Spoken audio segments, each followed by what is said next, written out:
Alors, il faut savoir que je suis un très grand fan de Lovecraft. Si vous suivez mes histoires au coin du feu, vous avez probablement remarqué que j'aimais bien citer un peu le style de Lovecraft, m'inspirer de son travail dans mes histoires. D'ailleurs, mon t-shirt est quand même assez explicite là-dessus. Donc, quand j'ai appris qu'il y avait un film qui était inspiré de l'histoire La couleur venue d'ailleurs, je me suis dit, pourquoi cette histoire précisément? Je comprenais pas trop quel était le principe de faire un film tiré de cette histoire-là, parce que pour moi c'était un projet très casse-gueule. Ensuite j'ai appris qu'il y avait Nicolas Cage dedans. Et là je me suis dit, alors, c'est toujours aussi casse-gueule, mais tu peux avoir Nicolas Cage qui fait du cabotinage dedans. Et ça c'est déjà mieux.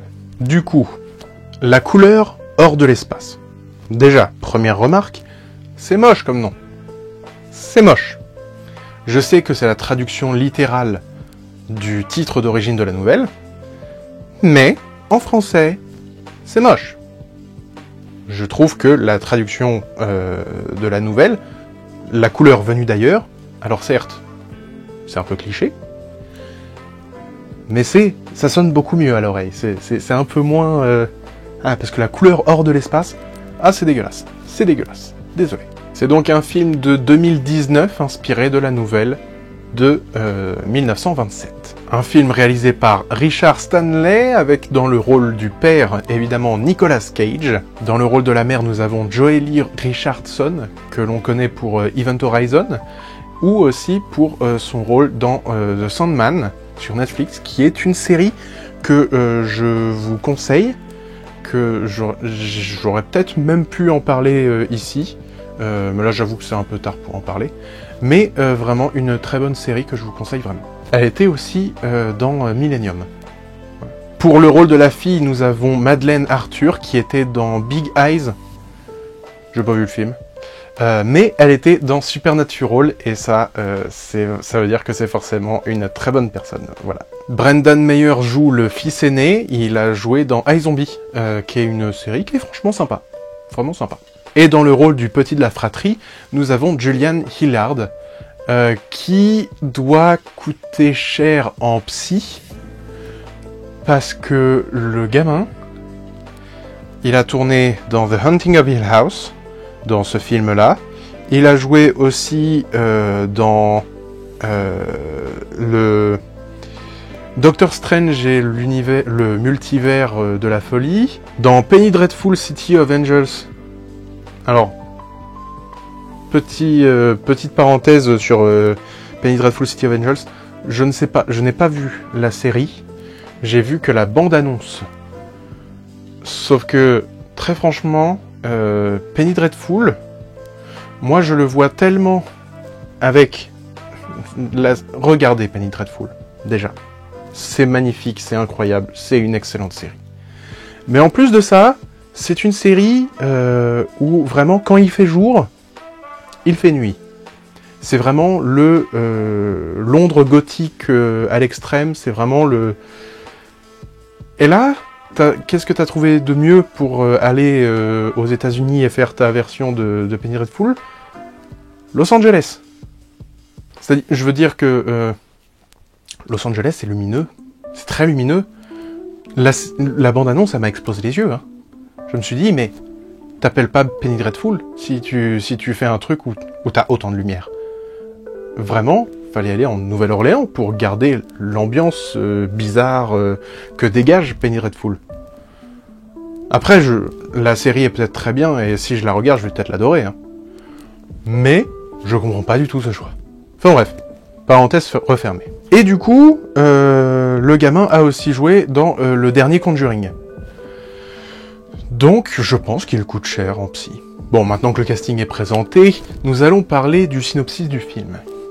On nous présente une famille qui est plus ou moins un peu dans son coin, qui vit quasiment en autarcie, à récupérer sa propre eau dans le puits, des trucs, à élever des alpagas. Donc ils vivent à l'écart, dans la forêt, machin, bidule.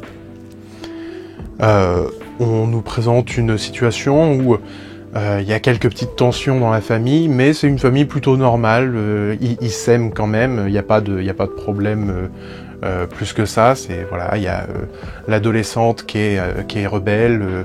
Il y a le grand qui lui il fume des joints. Il est un peu dans son monde, machin. Il y a le petit dernier qui lui est, c'est un petit dernier. Il est mignon, il est gentil, il est adorable. Bref, comme moi. Mais il se passe un truc. C'est que en pleine nuit, il y a une météorite qui s'écrase dans le jardin, en éclairant toute la zone d'une couleur jamais vue. Du violet. En fait là-dessus c'est le truc que je trouve extrêmement con, mais même avec la nouvelle d'origine. C'est-à-dire que l'œil humain, il voit les couleurs à travers un prisme particulier, qui fait que toutes les couleurs que l'œil humain peut voir, on les connaît. On sait exactement quelle couleur l'œil humain peut voir. De la première à la dernière couleur, on les connaît toutes. Si il y a une couleur qu'on ne connaît pas, c'est parce que notre œil n'est pas capable de le voir. C'est scientifiquement, on sait que... Alors, il y a probablement d'autres couleurs, mais notre œil ne peut pas les percevoir. Donc, la couleur venue d'ailleurs, on ne peut pas la voir. Voilà, j'ai niqué un film et une nouvelle, mais on peut pas les voir. Mais, voilà, je pinaille, je fais chier tout le monde. On va dire d'accord. D'accord. Du coup, une fois que cette météorite s'écrase là dans le jardin, il va commencer à y avoir des trucs bizarres qui se passent. Il va commencer à y avoir des tensions dans la famille. Il va commencer à y avoir plein de trucs qui vont monter comme ça.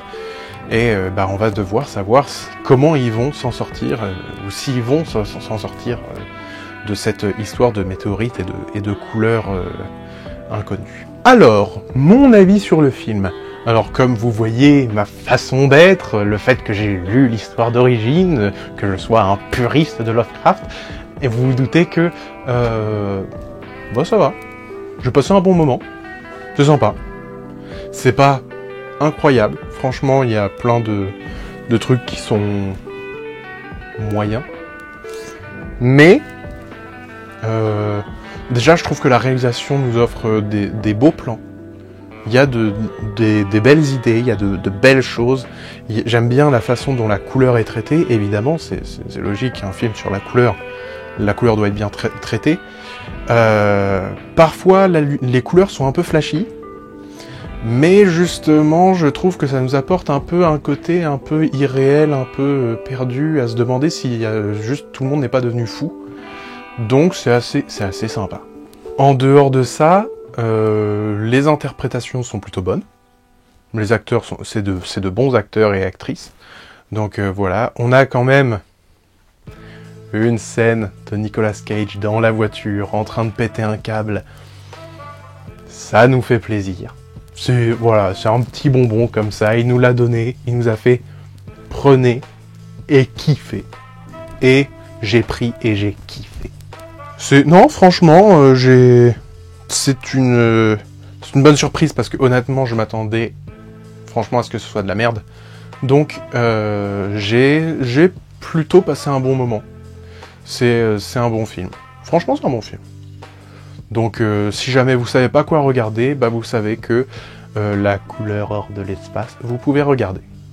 Parce que vraiment, c'est sympa. Je trouve qu'il y a une bonne façon d'interpréter une histoire qui a quasiment 100 ans et de la moderniser, de la porter à de